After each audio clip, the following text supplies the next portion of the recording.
Bom dia para todos. Feliz sábado. Feliz sábado. Feliz sábado.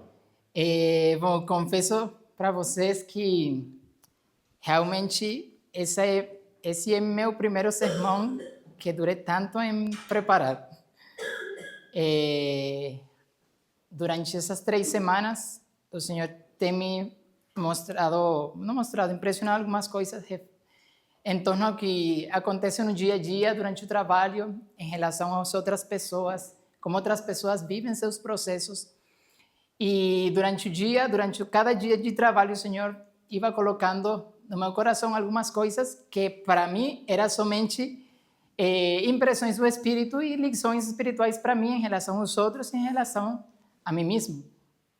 Mas quando Matheus me falou para trocar o dia do sermão, eu falei, Senhor, entendi agora porque o Senhor vem me estado falando durante todas essas semanas.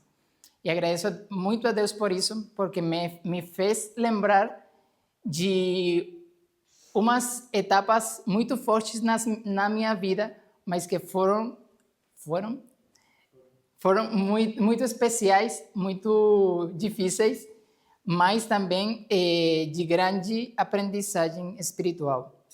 E um dos temas que eu gosto muito é os temas das provações. Sim, porque é ali onde a gente pode ver a linguagem do amor de Deus. Então, antes de começar o sermão, vou fazer uma oração mais para pedir a bênção do Espírito Santo.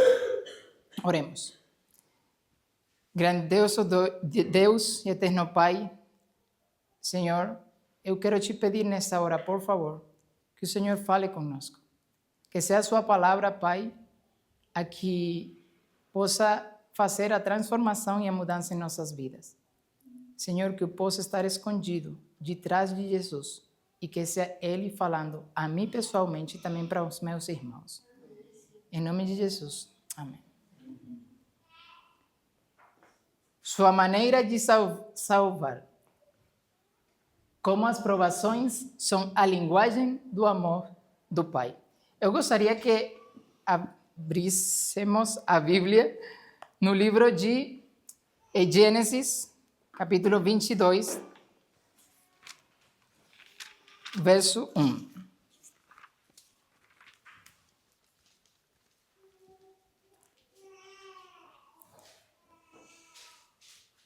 Amém? 22, verso 1. A palavra de Deus fala: depois dessas coisas, Deus pôs Abraão à prova e lhe disse: Abraão, este lhe respondeu: eis-me aqui. Na primeira parte desse texto fala que Deus pôs à prova a Abraão. Agora vamos ao livro de Salmos, capítulo 11, verso 5.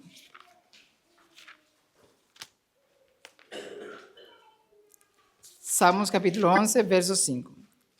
E fala: o Senhor põe à prova o justo e o ímpio, ele abomina ao que ama a violência. Qual é a palavra que se repete nesses textos? Prova. E é interessante porque a gente, quando olha para a prova ou entende o conceito de prova, sempre tem que ver com algo ruim, algo mau. E eu gosto muito de fazer essas pesquisas realmente em o que significam as palavras. E a palavra no Gênesis para prova tem a ideia de, a palavra em hebreu nisa, que significa elevar ou erguer um estandarte. E allí que fala o nome de Deus, Jeová Nisi. Jeová é nosso estandarte.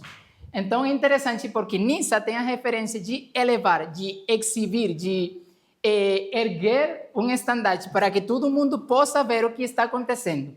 Mas também a palavra prova tem um conceito diferente também na Bíblia e o que apresenta o livro de Salmos. A palavra bakham, que significa submeter um metal à prova ou um metal no processo de fundição. Sim? É como quando a gente pega um ouro em bruto e coloca todo esse ouro no fogo, ou qualquer metal. E é interessante porque se a gente coloca em relação essas duas palavras, a palavra prova, de acordo com o texto bíblico, tem a ideia de que o Senhor somete a seus filhos, porque o Salmo fala que o Senhor prova ao justo. Aos ímpios, o Senhor não prova. A prova vem só para quem? Para aquele que é justo, para aquele que está justificado pela fé em Cristo Jesus. Então, o Senhor, a ideia que o Senhor dá na sua palavra é que ele somete a seus filhos no meio da provação, no meio do fogo, para que isso possa erguer a ele perante Deus, perante os outros e perante ele mesmo, para que todos possam conhecer o que realmente se está processando ali. Agora, eu quando comecei a estudar esse tema, já depois de um bom tempo, estava passando momentos muito difíceis na minha vida e o Senhor me permitiu ter e ler um livro que no espanhol se chama Como experimentar el mensaje del santuario, ou experimentar el mensaje del santuario, de Margaret Davis. Eu procurei no português, mas eu não consegui, está no inglês, assim que vocês podem procurar ele. E comecei a estudar este livro e tem uma seção completa dedicada às provações. E quando eu comecei a ler essas partes, eu comecei a entender, no primeiro lugar, que eu não conhecia Deus. Em segundo ponto, que eu acreditava que as provas eram o momento mais difícil da minha vida, porque eu estava fazendo coisas ruins e por isso o Senhor me estava castigando por aquilo que eu estava fazendo. Então, quando comecei a ler esse livro, minha visão completa mudou em torno às provações. E minha pergunta foi: Senhor, como é que o Senhor nos prova? Como é que ele faz todo esse processo? A gente já viu que há um processo do forno e todo o processo. Mas, de fato, como é que o Senhor faz a aprovação, o processo da aprovação em nossas vidas? E, mientras estudava a Bíblia, durante o tempo dos anos, eu estava estudando a Bíblia, procurando conhecer mais o Senhor. E eu percebi, enxerguei que o Senhor não muda sua forma de trabalhar com seus filhos. O Senhor, durante todo o tempo, tem uma forma e um jeito de trabalhar com seus filhos. E quando a gente conhece o agir de Deus, a gente pode conhecer as coisas que vêm dele e as coisas que não vêm dele. Então, em sua sabedoria, o Senhor planejou como ia tratar com seus filhos e como ia fazer todo o processo para que eles pudessem ser semelhantes a Ele. E nesse estudo, eu me encontrei com o livro de Deuteronômio, capítulo 8. Eu quero que vocês me acompanhem. Deuteronômio, capítulo 8. Sim.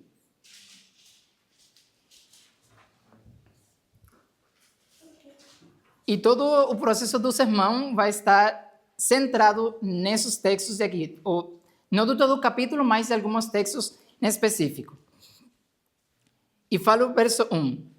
Tenham o cuidado de cumprir todos os mandamentos que hoje lhes ordeno, para que vocês vivam, se multipliquem, entrem e tomem posse da terra que o Senhor prometeu sob juramento aos pais de vocês.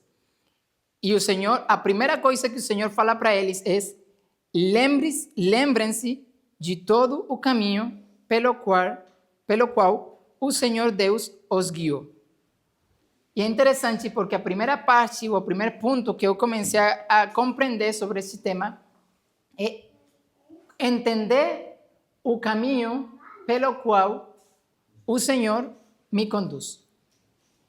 E quando a gente começa a refletir nisto, eu me perguntei para mim mesmo: Senhor, qual é o caminho que o Senhor tem me conduzido até agora? Eu olho para o passado e olho o caminho de Deus e penso: Senhor, eu não escolhido esse caminho, mas vendo os resultados, eu falei: Senhor, eu tivesse escolhido esse caminho. E é interessante porque o Espírito de Profecia fala que Deus não conduz jamais seus filhos de maneira diferente da que eles escolheriam se pudessem ver o fim desde o princípio e discernir a glória do propósito que estão realizando como seus colaboradores. Agora, por qual caminho o Senhor tem conduzido a tua vida? Acha que é o melhor caminho?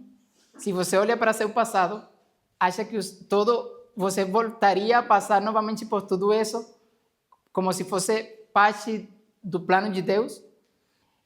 E é interessante porque o Senhor fala para os israelitas: lembrem-se de todo o caminho pelo qual o Senhor, seu Deus, os guiou.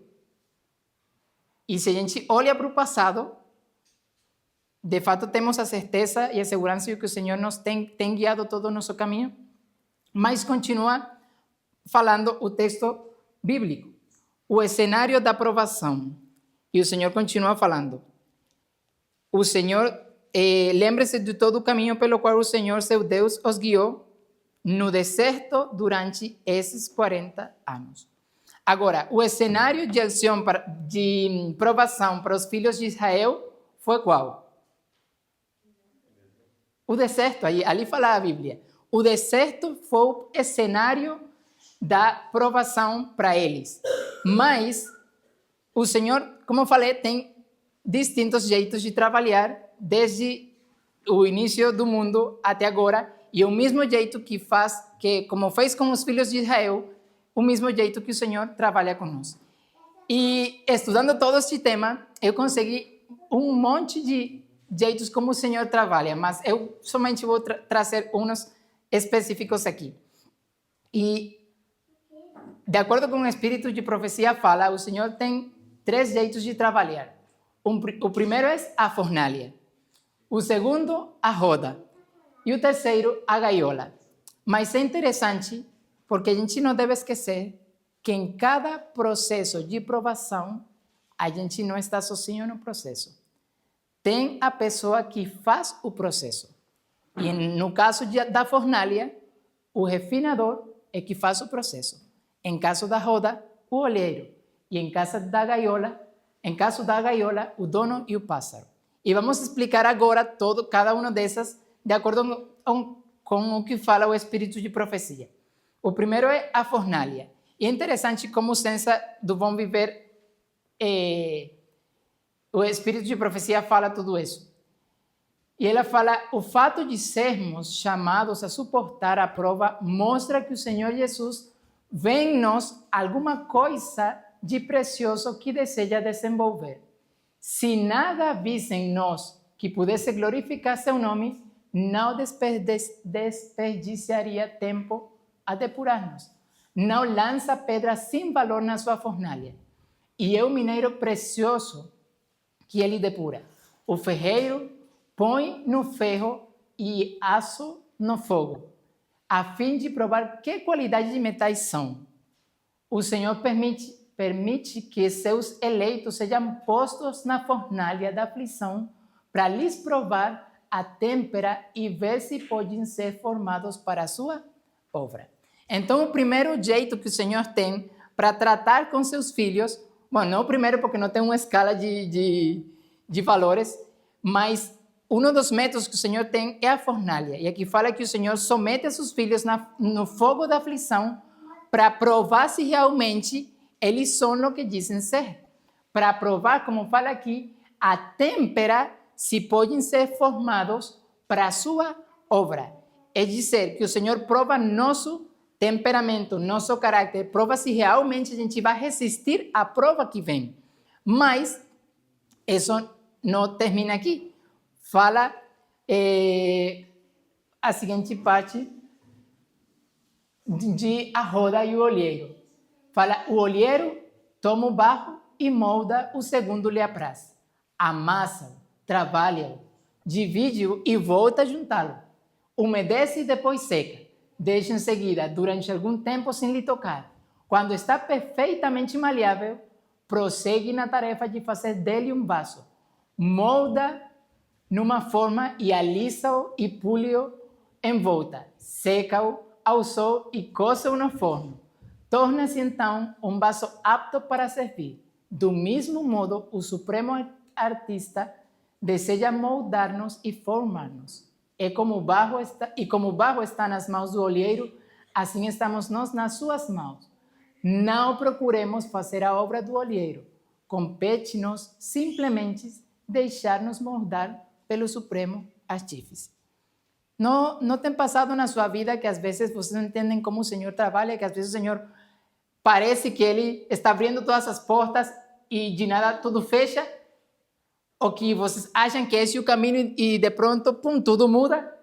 Parece que o Senhor está jogando com nós. Como que, Senhor, eu não estou entendendo o que você está fazendo. Me manda para cá, pero não parece nada. Me manda para cá, para outro lado, tampouco parece nada. Eu vou para frente e o Senhor me manda para trás. O que o Senhor está fazendo com a minha vida? E é interessante como aqui o processo do olheiro faz isso. Ele molda, quebra, molda, tira, deixa quieto um momento e volta outra vez. E vai assim, continuamente. Parece que o Senhor está fazendo um processo que para nós é algo incômodo. Mas é interessante como a última parte do texto fala, não procuremos fazer a obra do olheiro. E às vezes nós pensamos que nosso jeito de trabalhar é a melhor forma e nós queremos fazer a função de Deus pela mentira que a gente tem do inimigo de Deus, que somos Deus. Então a gente quer ter o controle de todo, a gente quer ter o plano de todo e não permitimos que o Senhor possa trocar nossos planos, não permitimos que o Senhor possa desajustar. Sim, isso. Nossos planos. Isso. Então é interessante porque quando fala de a roda e o olheiro, nós somos o vaso nas mãos do olheiro e precisamos ser moldados continuamente. E é interessante porque isso é muito fácil de falar, mas quando a gente está no processo, é que a gente não começa a compreender os planos de Deus. Quando eu estava estudando esse tema faz um bom tempo, minha mãe estava com uma crise de ansiedade e depressão. Estávamos na pandemia. Eu estava passando por um processo muito forte pessoal na minha vida e somado a isso, estava a crise econômica, alimentícia e um sinfim de crises no país. Eu estava dizendo, Senhor, para um momento, por favor, deixa-me respirar, porque eu não estou entendendo o que o Senhor está fazendo. Mas em todo esse processo, quando eu comecei a entender esses temas, eu comecei a conhecer um pouco mais a Deus e qual era seu plano para a minha vida. Mas falta um. A gaiola e o dono e o pássaro. À plena luz do dia e ouvindo a música de outras vozes, o pássaro engaiolado não aprenderá a canção que o dono procura ensinar. Aprende um fragmento desta, um trilho daquela, mas nunca uma melodia determinada e completa. Que faz então o dono? Eis, porém, que o dono cobre a gaiola e coloca onde o pássaro não ouvirá senão o canto que se lhe pretende ensinar. Nas trevas, o pássaro tenta de novo modelar aquele canto, até que por fim o entoa em perfeita melodia. Pode então sair o pássaro da escuridade e voltar à luz, mas não esquecerá jamais a melodia que se lhe ensinou. E assim é que Deus procede com seus filhos. Ele tem um canto para nos ensinar. E quando o vermos aprendido no meio das sombras da aflição, poderemos cantá-lo para sempre. E é interessante porque, como fala aqui, o pássaro quando está na presença de outros pássaros, de outras pessoas falando, ele aprende só um pouquinho da música. Aprende um pouquinho, mas outro pouquinho, mas não pode cantar toda a música completa. E a solução do dono do pássaro é, olha, eu tenho que separá-lo de todo mundo. Você vai ficar sozinho aí. E eu e você vamos a viver esse processo de ensinamento do canto. E é interessante porque muitas vezes aquilo que para nós era tudo, nossos amigos, nossas companhias, tudo aquilo que nossa família, o Senhor fala, eu acho que você está aprendendo um pouco, de aqui mais, não é toda a música que você está aprendendo. Eu vou fazer alguma coisa com você, eu vou separar da sua família, das suas pessoas, dos seus amigos, e você vai ficar sozinho. num lugar que você não conhece, ou que quizá conhece, mas não, talvez não é o lugar que você quer, mas é o lugar onde você vai aprender. É o lugar de escuridão. É o lugar onde a gente parece que Deus esqueceu de nós. E continuamente parece que não temos amigos, ninguém com quem falar nossas lutas, nossas dores, mas é ali onde o Senhor está ensinando-nos a canção da fé, para que então possamos sair de nosso lugar de trevas para poder cantar aos outros a melodia que o Senhor tem nos ensinado. Porque ali no lugar do conforto onde a gente estava, aunque sabia um pouco da música, não estávamos aprendendo continuamente a música. E o Senhor falou, opa, você canta muito bem, mas você não está aprendendo a música completa. Eu preciso sacar-te de esse lugar onde você estava, porque você ali não vai aprender. Tem muitas coisas boas? Sim, tem muitas coisas boas. Tem sua família? Sim, tem sua família. Tem sua igreja? Sim, tem sua igreja. Mas não é aqui onde você vai aprender. Você vai aprender para outro lugar. E uma das minhas escolhas mais difíceis na minha vida foi sair do meu país. Eu queria ficar no meu país. E quando o Senhor me mostrou que era sua vontade que eu saíra do meu país, eu resisti muito. Mas eu entendi, Senhor, eu não vou resistir, porque eu sei que é sua vontade. E mais com esse conhecimento que eu já tinha. E o Senhor me separou longe da minha família, longe dos meus amigos, longe dos meus irmãos, longe de um monte de pessoas, mas no processo que o Senhor me permitiu ter na Argentina e que eu estou tendo aqui, eu posso dizer com toda certeza que é o processo mais extraordinário que eu estou vivendo na minha vida. Então é interessante como o Senhor procede, porque assim é que Deus procede com seus filhos. Na fornalha, ele como olheiro e também como se nós fôssemos a gaiola. Mas aqui não termina tudo. O Espírito de Profecia fala. As provações são instrumentos de Deus para remover do nosso caráter toda impureza e aspereza.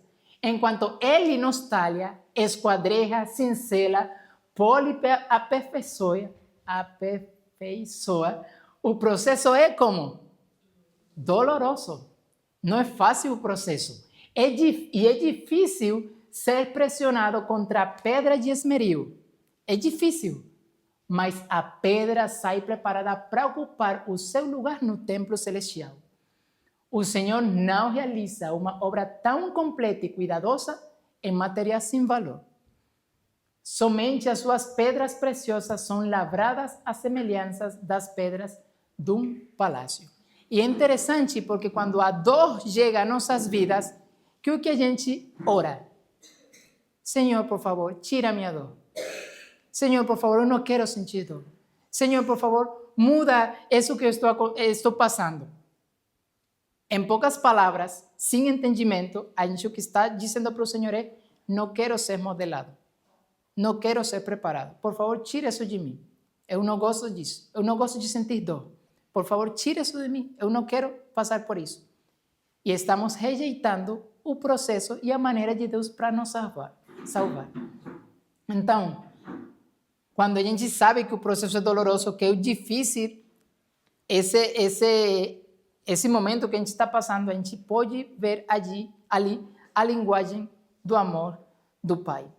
Mas para viver tal vida, para exercer tal influência, requer-se a cada passo esforço, abnegação e disciplina. Porque assim não compreendem que muitos são tão facilmente desanimam na vida cristã. Muitos que sinceramente consagram a vida ao serviço de Deus ficam surpresos e desiludidos ao encontrar-se como nunca rodeados de obstáculos e assediados por provas e perplexidades. E é interessante isto. Oram para que seu caráter se assemelhe ao de Cristo e se tornem aptos para a obra do Senhor. Mas quando são postos em circunstâncias que parecem provocar toda a malícia da sua natureza, são reveladas faltas de cuja existência jamais haviam suspeitado e como o Israel de outrora perguntam, se Deus nos conduz, por que nos acontecem essas coisas? Então a gente ora para o Senhor, Senhor, por favor, eu quero que o Senhor transforme meu caráter, eu quero que o Senhor mude meu coração. Mas quando o Senhor nos coloca em situações, em momentos para responder precisamente essa oração, a gente fala, Senhor, por que você nos abandonou? Acaso o Senhor não está me conduzindo? Senhor, por que você está permitindo todas essas coisas? E como Israel de outrora que fala, será que o Senhor não está conduzindo nossas vidas? E por isso o Senhor fala, lembra-te do caminho que eu te guiei durante esses 40 anos. Não se esqueça, porque quando nós esquecemos que o Senhor está ao controle de tudo, nós acreditamos a obra de Deus e o plano de Deus como que fosse ele um inimigo para nós. Nós então percebemos, enxergamos a Deus como que ele estivesse nos fazendo um mal para nós. E a gente pode ver toda a experiência dos filhos de Israel. Se o Senhor está conosco, por que está faltando o pão? Se o Senhor está conosco, por que está faltando água? Se o Senhor está conosco, por que tem isso? Por que tem aquilo? Mas você não orou para que o Senhor pudesse transformar seu caráter? Você não orou para que o Senhor pudesse mudar seu coração?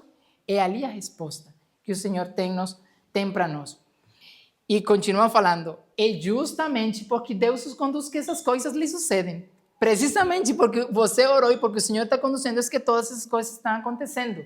As provas, os obstáculos, são os métodos de disciplina escolhidos pelo Senhor e as condições de bom êxito que nos apresenta.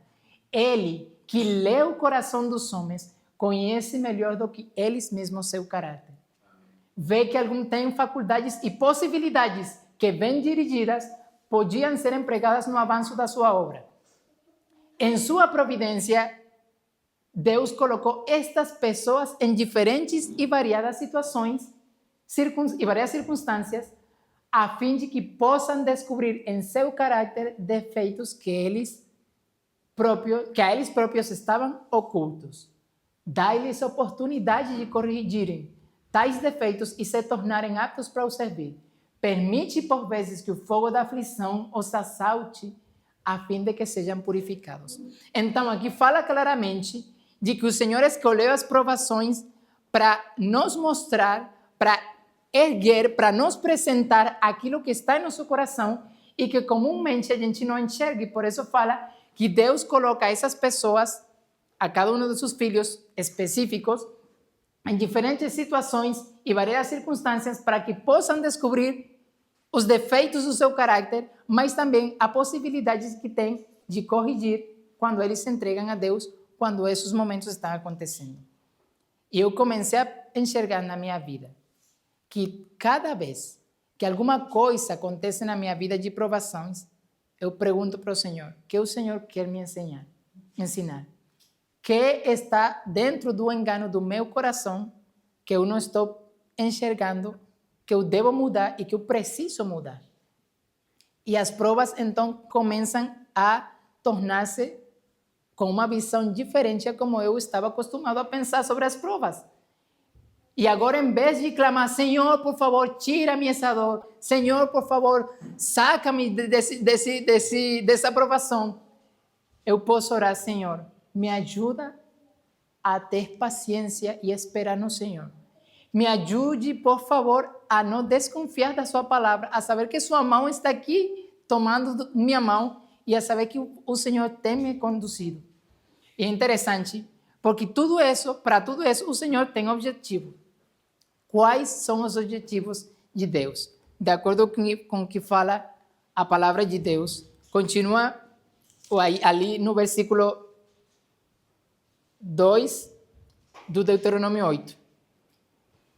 Fala, lembrem-se de todo o caminho pelo qual o Senhor, seu Deus, os guiou no deserto durante esses 40 anos. Para quê? Para humilhar vocês, para pôr vocês à prova, para saber o que estava no coração de vocês se guardariam ou não seus mandamentos. O objetivo das provações que Deus tem nos colocado nas nossas vidas são isso: te humilhar, me provar e para saber o que está no meu coração. Esses são os propósitos e objetivos das provações. Que eu possa, no primeiro lugar, ser humilhado ao pé da cruz. Que eu possa ser provado se realmente eu vou resistir ao que eu estou querendo fazer. E se realmente eu conheço o que está no meu coração.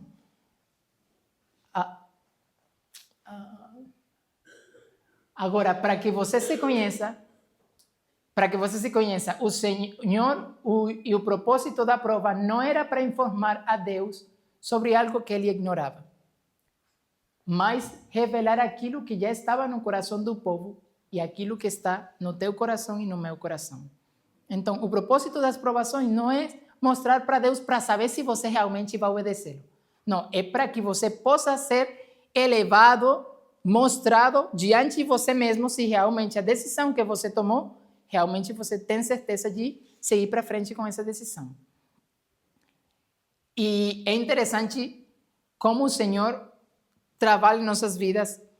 E eu meditava todas essas semanas, Senhor, com todas as coisas que estavam acontecendo aqui, com a coisa do trator e uma coisa ou outra, está aqui.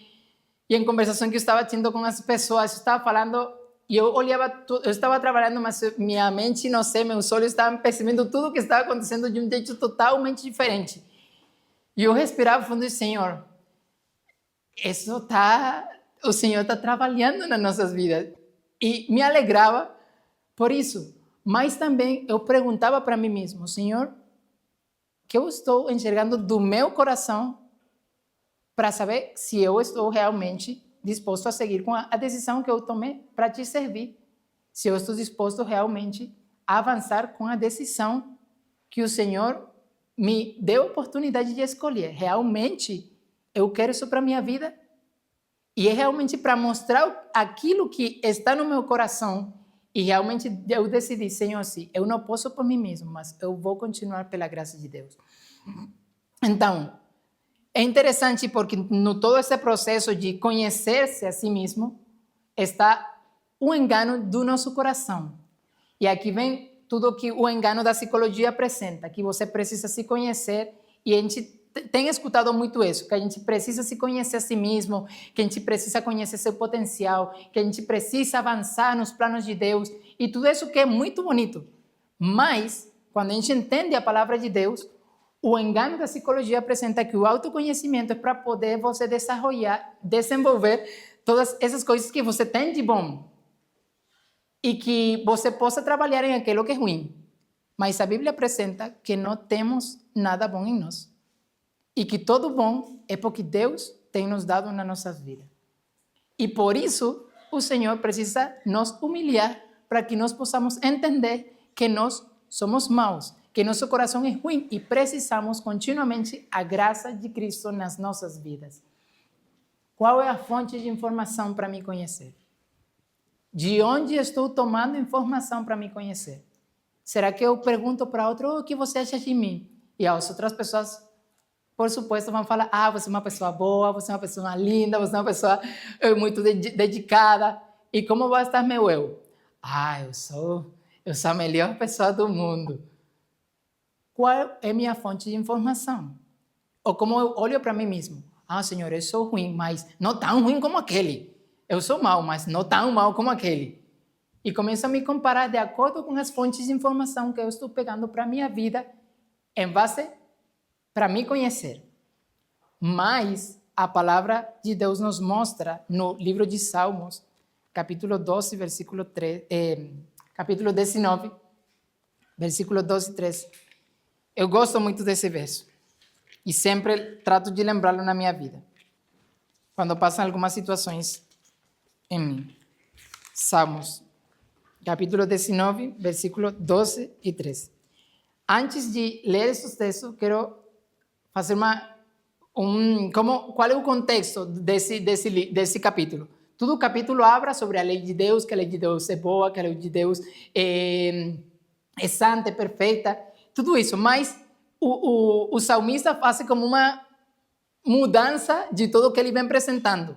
Ele vem apresentando todo o tema da lei, mas quando ele chega no versículo 12, ele fala: quem há que possa discernir as suas próprias faltas?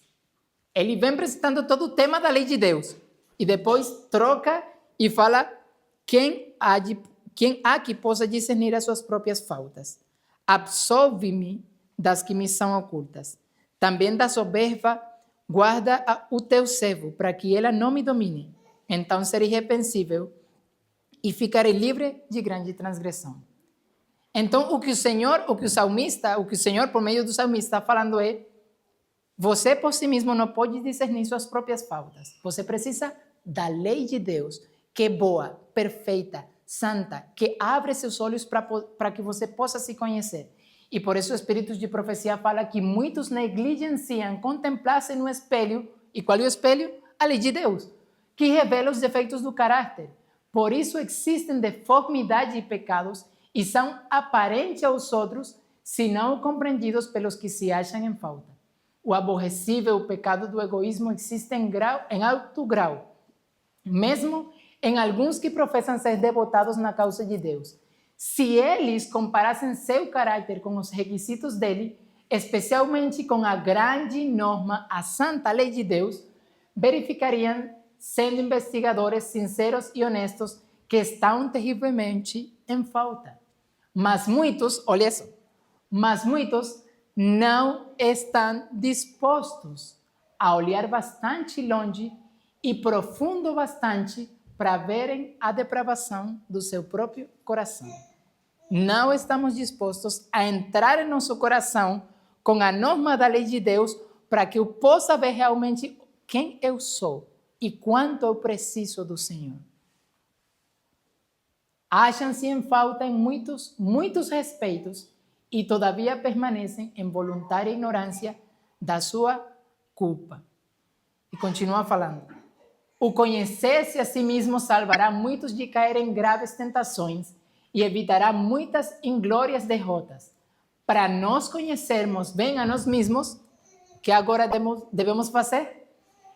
É essencial investigarmos fielmente os motivos e princípios da nossa conduta, como comparando nossas ações com a norma de dever revelada na palavra de Deus. Essa deve ser nossa fonte de informação para nos conhecer. Essa deve ser nossa fonte de informação para ver quão ruim eu sou e quanto preciso da graça e o poder de Deus para me transformar e para me salvar.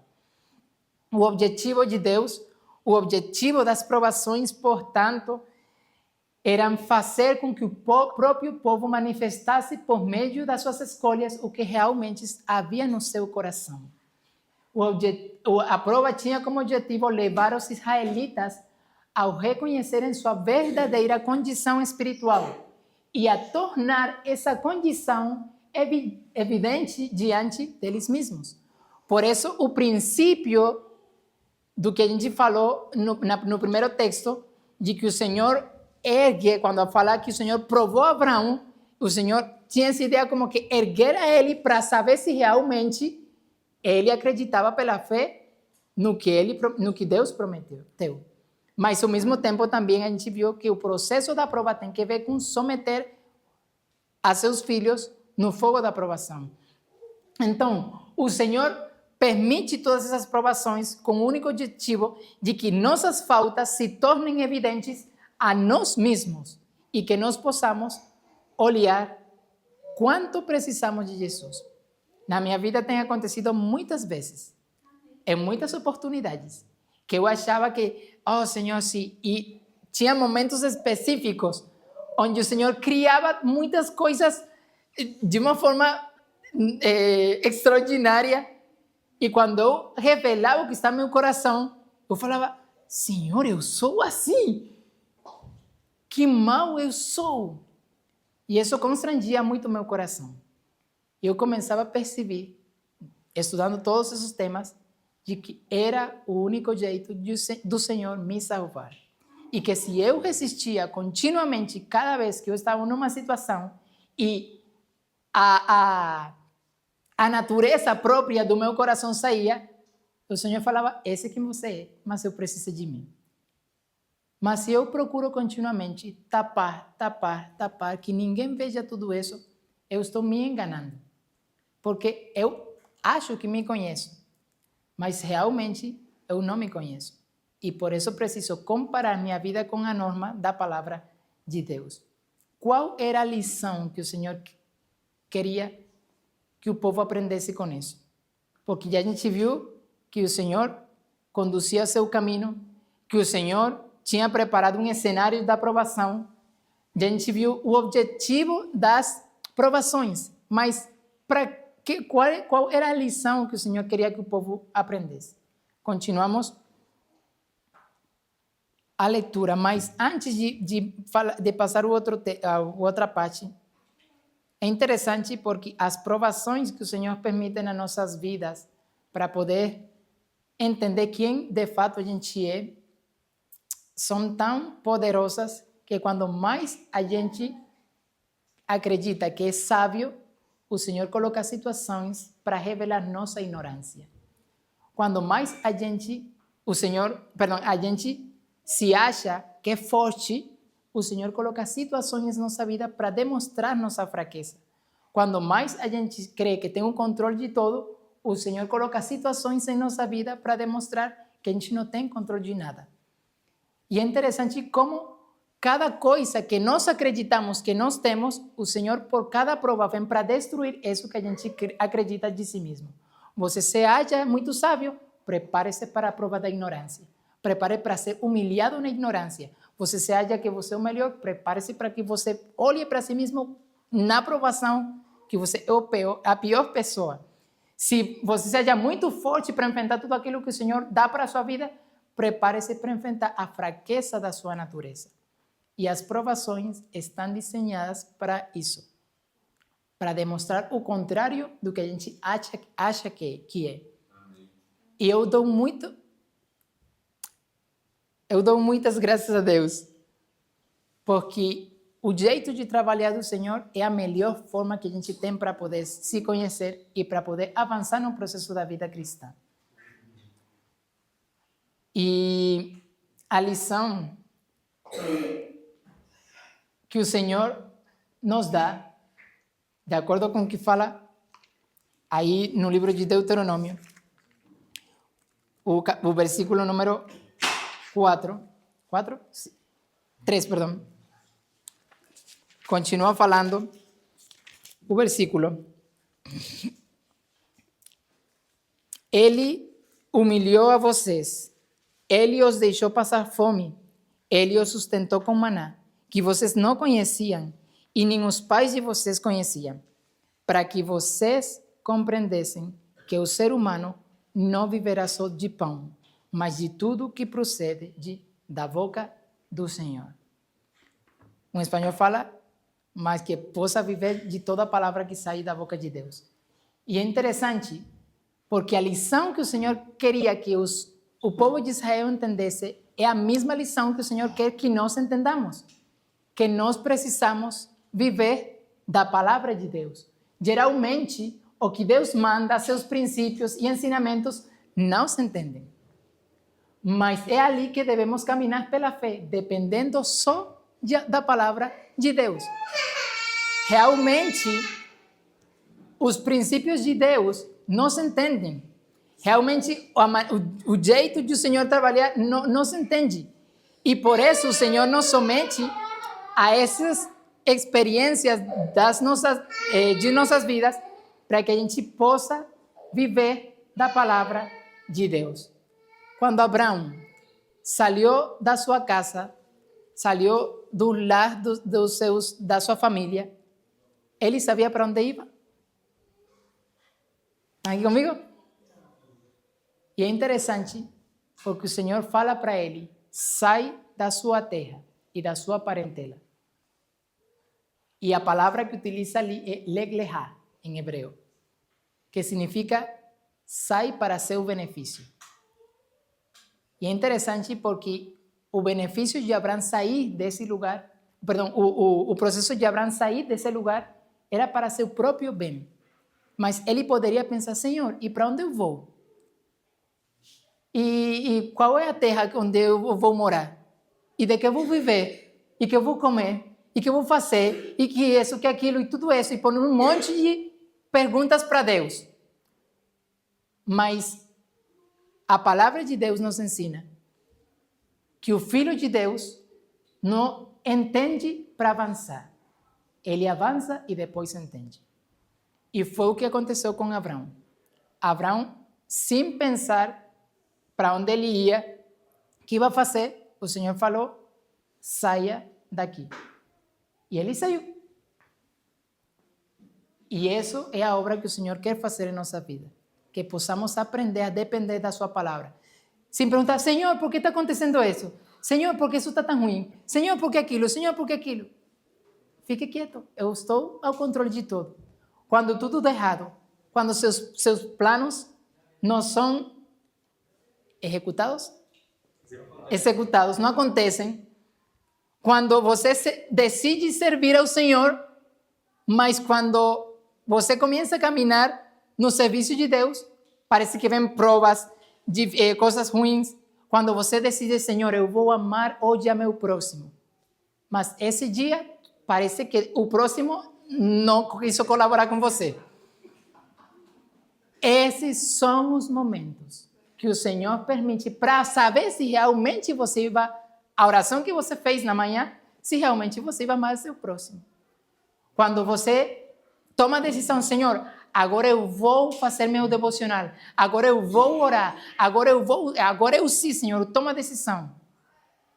E você acorda bem tarde e não pode fazer só o devocional. O Senhor fala, realmente isso é o que você está querendo? Olhe e conheça seu coração, que é enganoso e que você somente precisa da minha graça para poder efetuar aquilo que eu prometi para você. E é interessante porque Deus permite todas essas coisas para que nós possamos aprender a viver da palavra de Deus, a ser sincero com o Senhor. E eu comecei a entender, e Senhor, eu não vou me acordar, não. Assim que o Senhor tem que me acordar. Me ajuda e que o sonho vai embora. Eu preciso me acordar. Mas eu sei que eu não vou acordar, Senhor. Já estou fazendo todo, sendo sincero com o Senhor. O Senhor sabe que minha vontade é ficar aí quietinho na cama, quentico. Mas o processo das provações tem como objetivo e a lição que nós possamos aprender da palavra de Deus, que nós possamos pegar suas promessas.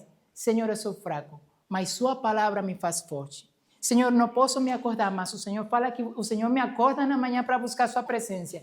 Senhor, eu não tenho vontade de fazer isso, mas o Senhor falou de que Ele me vai dar a vontade para fazer aquilo que Ele mesmo quer que eu faça. Quando tudo parece estar perdido, é o momento onde a gente tem que aprender a viver pela fé e não por nossos sentimentos e não por aquilo que acontece no nosso dia a dia. Agora, já tendo tudo isso sobre a mesa, por que Deus faz tudo isso? Já a gente viu para quê? Já a gente viu o cenário, já a gente viu o caminho de Deus, já a gente viu a lição que o Senhor nos quer dar. Mas para quê? Ou melhor, por quê? Porque o Senhor quer nos dar tudo isso, ou permite tudo isso. E olha como continua o versículo.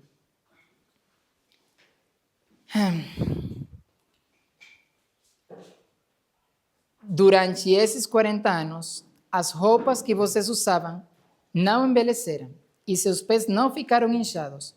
Portanto, saibam em seu coração que assim como um homem disciplina seu filho, assim o Senhor Deus disciplina vocês.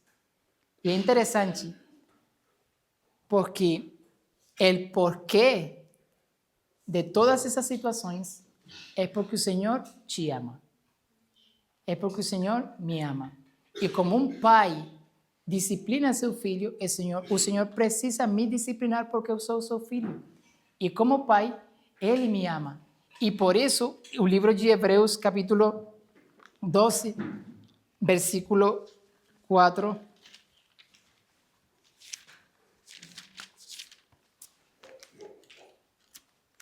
amigo, ¿puede buscarla ahí? Que está na minha Bíblia aí. Me enredo aqui. Por favor. Aí, consegui. O Senhor fala aqui em livro de Hebreus, capítulo 4. Fala dizendo, na luta contra o pecado, vocês ainda não resistiram a teu sangue. E vocês esqueceram da exortação que lhes é dirigida como a filhos. Filho meu, não despreze a correção que vem do Senhor, nem desanime quando você é repreendido por Ele, porque o Senhor corrige a quem ama e castiga todo filho a quem aceita. E para a disciplina que vocês perseveram, Deus os trata como filhos. E qual é o filho a quem o pai não corrige? Mas se estão sem essa correção, da qual todos se tornam participantes, então vocês são bastardos e não filhos. Quando eu li esse texto pela primeira vez, eu falei, nossa Senhor, está bem forte esse texto. Porque se eu não decido me someter à disciplina do Senhor, eu estou me declarando bastardo. Eu estou dizendo para o Senhor, eu não quero ser teu filho. Eu quero que o Senhor seja meu Deus, mas eu não quero ser seu filho. E quem aqui quer ser bastardo na família de Deus? Quem quer ser filho na família de Deus? Amém. Todo o processo que o Senhor faz na nossa vida é porque o Senhor nos ama muito e porque Ele nos quer fazer de nós, seus filhos. Seu amor é maior que nossa natureza e não pode deixar-nos como estamos. Por amor nos limpia, purifica, humilha e quebranta.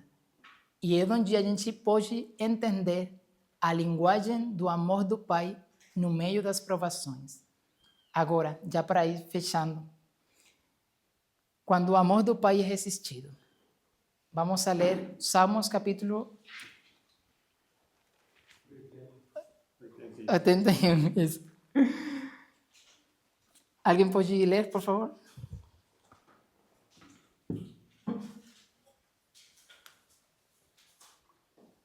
Mas o meu povo não quis ouvir, Israel não quis obedecer. Por isso, os entreguei ao seu coração obstinado, para seguirem os seus próprios planos.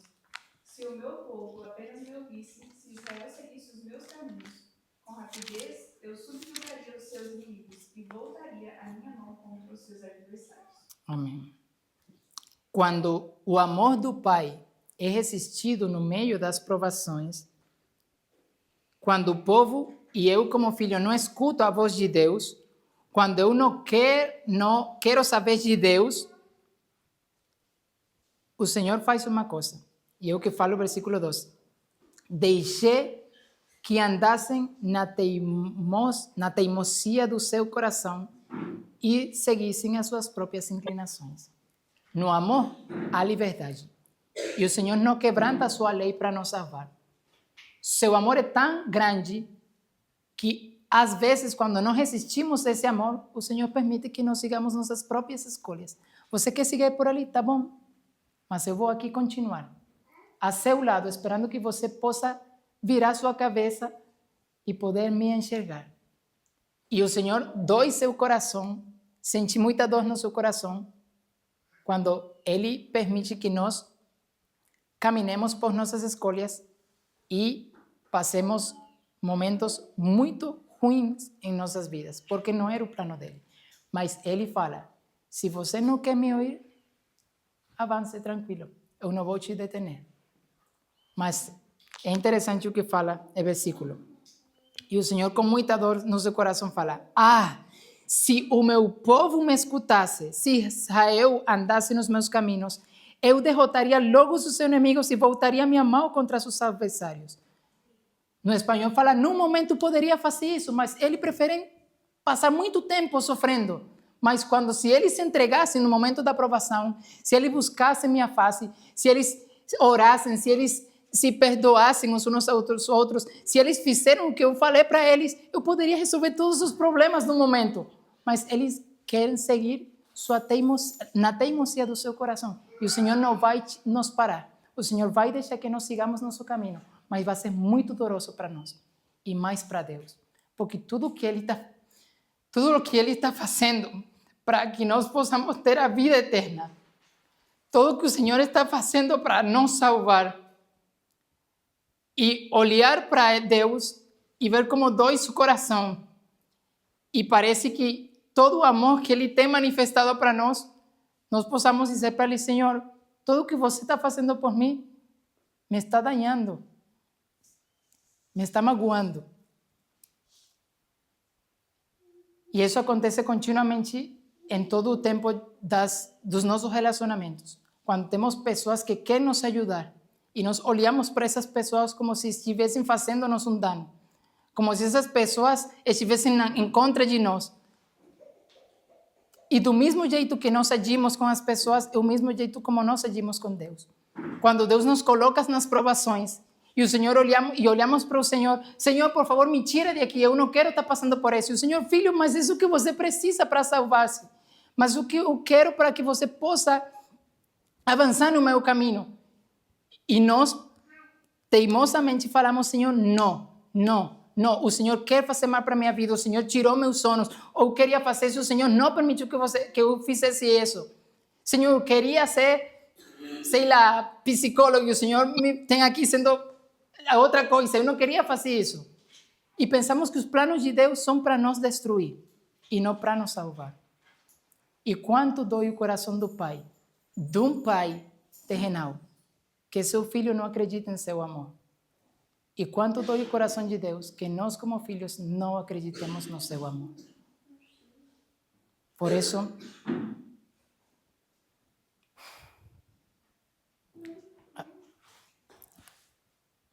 o Espírito de profecia fala: não se surpreenda se Deus, com martelo e cincel, aparar as arestas do seu caráter, até que você esteja preparado para ocupar o lugar que Ele reservou. Não se surpreenda. Nenhum ser humano pode realizar essa obra. Somente Deus pode fazê-la. E tenha a certeza de que Ele não dará um único golpe desnecessário. Cada golpe é deferido com amor, visando a sua felicidade eterna. Ele conhece as suas fraquezas e trabalha para curar e não para destruir. Esse é nosso Deus. E por isso o livro de Oséias fala: eu quebrei, eu vendarei. Eu feri e eu sararei. Porque tudo forma parte do seu plano perfeito para nos salvar. Essa é sua maneira de salvar. E por isso o Espírito de profecia fala que a justificação pela fé é a obra que tira no pó a glória do homem e faz por ele o que ele não pode fazer por si mesmo. Qual é a glória do homem? Seu caráter, o que ele é. E o Senhor precisa tirar tudo no pó, porque sabe que por nós mesmos não vamos fazer alguma coisa boa, para que a glória seja somente para Deus, para que possamos ser filhos e não bastardos. Eu quero finalizar com esse texto que para mim tem sido uma grande bênção. O livro, eu sempre falo que é o livro e que o Senhor não queria que estivesse na sua palavra. É o livro de lamentos, puros lamentos. Lamentações, capítulo 3.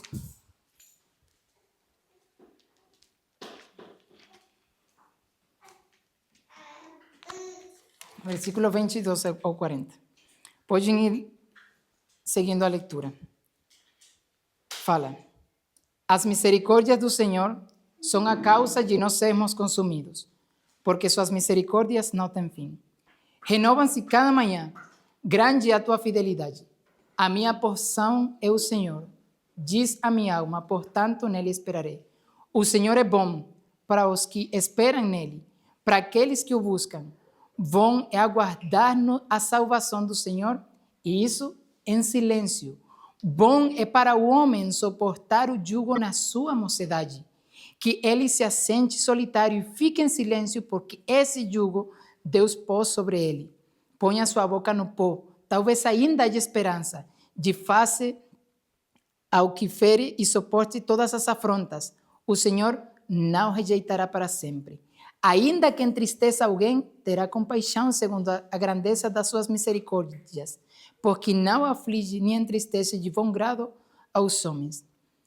E o versículo 37 fala: quem é aquele que diz, e assim acontece sem que o Senhor o tenha ordenado? Por acaso, não é da boca do Altíssimo que procede tanto mal como bem? Por que se queixa o homem? Por que nos queixamos continuamente quando o Senhor decide qual é o melhor para nossas vidas? Por que nos queixamos continuamente quando o Senhor tem preparado tudo para nós, pero para nós não é o que a gente precisa, ou que achamos que a gente não precisa? Queixe-se cada um dos seus próprios pecados. Se a queixa que a gente vai falar para Deus, para os outros, que seja de nós mesmos, não de Deus. Examine, e termino o versículo. Examinemos bem os nossos caminhos e voltemos para o Senhor. Examinemos bem nossos caminhos e voltemos para o Senhor. Eu vou agora cantar uma música. A música fala sobre o processo do ferreiro. E eu queria que vocês pudessem meditar nessa... Waiting for pairing.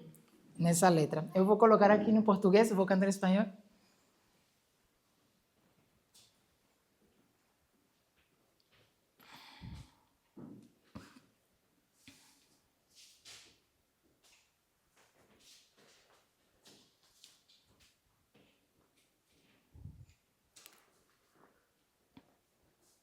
Connected.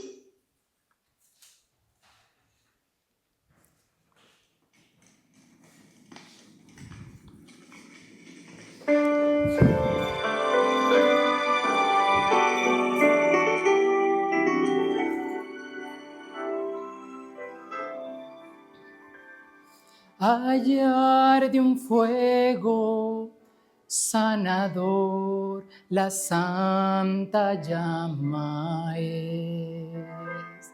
Y los que deciden pasar no surgirán igual. Unos bronce, unos plata, otros oro, hasta que su sufrir los ha sanado en el yunque de su ley.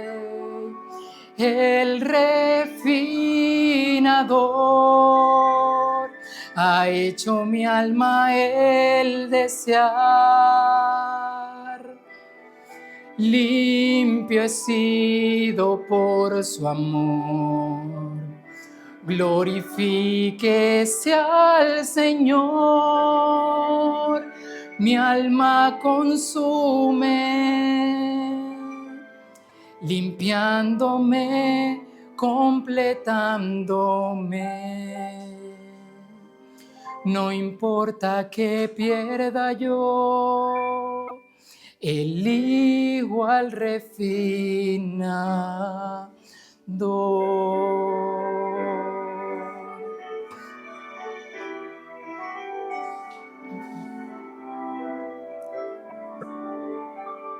Ahora empiezo a comprender su toque limpiador, mas mi cruento pasado fue borrado por su amor. Y en aflicción yo me pregunto, ¿iré yo a resistir? Mas su gracia me alienta y con él puedo vencer. El refinador ha hecho mi alma el desear. Limpio he sido por su amor. Glorifíquese al Señor, mi alma consume, limpiándome, completándome. No importa que pierda yo, el igual refinador.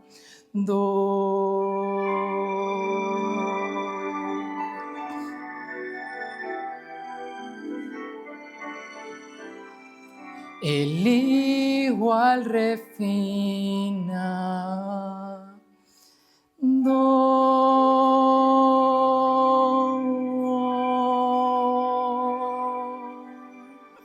Amém. Se você está passando provações, é o momento em que o Senhor está limpando sua vida. E se limpos estamos sendo pelo seu amor, o resultado será para a glória do Senhor, não para a nossa glória. E agora sim, para finalizar, eu quero compartilhar com vocês um escrito que eu fiz quando estava passando por uns momentos bem fortes da minha vida, na compreensão desse tema. Depois de um bom tempo, 1, 2 anos, o Senhor me permitiu refletir no passado e como Ele tinha conduzido na minha vida no meio das provações. E quero compartilhar com vocês o escrito que eu fiz, que o Senhor me permitiu fazer. Oh, quanto amor divino se revela ao conduzir-nos pela mão ao forno da aflição. Quanto anseio há no coração do Pai, um anseio profundo pela nossa salvação. Em contraste, quão sombrio e incompreensível o coração humano. Deseja estar em Sião, mas evita a purificação. Quão depressa se levanta para emitir queixas, murmurações e resistir ao processo. Acaso não vem? Acaso não entende? É amor, puro amor. Por que haveríamos de ser tão resistentes? Oh, maldito orgulho que nos faz autossuficientes e nos inflama quando somos tocados. Cerimônias, liturgias e festividades religiosas podem esconder um coração duro e insensato diante da purificação. Mas a multidão dessas práticas não produz santificação. Contudo, em meio à escuridão, há um pequeno grupo cujo brilho se destaca. Em silêncio, trava cada batalha em oração. De seus lábios brotam louvores, e por meio deles o seu coração é fortalecido e encorajado. O que os diferencia dos demais? Menos de mim, mais de Jesus. Menos de mim, mais de Jesus. Não a eles a glória, mas a cruz. Sublime pensamento, celestial reflexão. Quando eu é ferido pelo fogo refinador, não se saltam em furor, antes derramam copiosas lágrimas de dor, conscientes de que por trás delas está a linguagem do amor. Oh, bendito fogo refinador, benditas provas que matam o meu eu, que destroem a cada ídolo que insiste em reviver e desobstruem o caminho para que o Espírito viva em mim. Canta, ó alma mortal, canta, abre a tua boca em louvores ao Criador. Não sejas infeliz resistindo à purificação. Não vês que Ele faz isso por amor? Amor que se revela, amor que suplica, amor que se entrega, amor que refina, amor que transforma e salva. A noite se aproxima e muitos que apenas professam a fé não suportarão o tempo final. Hoje é o tempo de preparação, de humilhar o coração. O sangue de Cristo pode purificar e extirpar tudo aquilo que ofende. Por que continuar abraçando uma vida efímera e superficial? Medita na eternidade. Há muito mais do que tu mesmo. O processo de hoje e o que ainda virá não se compara com a glória eterna. Lá nada é passageiro. Não resistas mais. Oremos.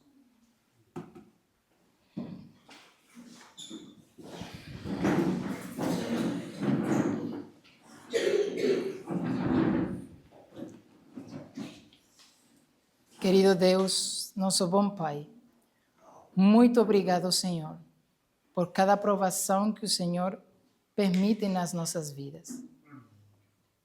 Perdoa, Pai, nossa incredulidade.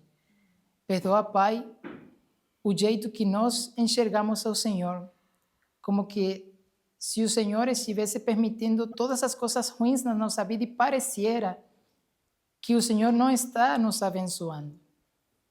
Mas, Senhor, de que adianta ter todas as coisas para a Tua obra, mas nosso caráter não esteja preparado para assumir a crise que virá. Oh Pai, Senhor, faça tudo o que é preciso na nossa vida. Destrói, por favor, Senhor, tudo aquilo que nos afasta de Ti.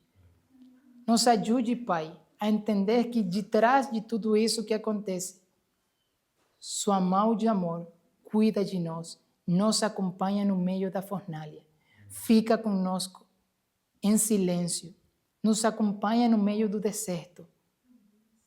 Mas, sobre tudo isso, Senhor, que nós possamos aprender a viver pela Tua palavra. Que em cada provação possamos ter Tuas promessas, que em cada lágrima nós possamos ter Teu consolo, que em cada momento difícil, onde nós possamos enxergar a profundidade de nossa natureza corrompida pelo pecado, nós possamos apropriar-nos da justiça de Jesus e ter a certeza de que a obra que começou na nossa vida, o Senhor vai terminá-la porque assim prometeu. E que nós possamos ter a disposição, Senhor, de deixar-nos modelar, de deixar-nos provar, de deixar-nos fazer tudo o que o Senhor quer fazer em nossa vida. Obrigado, Pai, pela Tua palavra, porque nela tem tudo o que a gente precisa para nos salvar. E obrigado porque Sua maneira de salvar, por meio das provas, são a linguagem do Seu amor.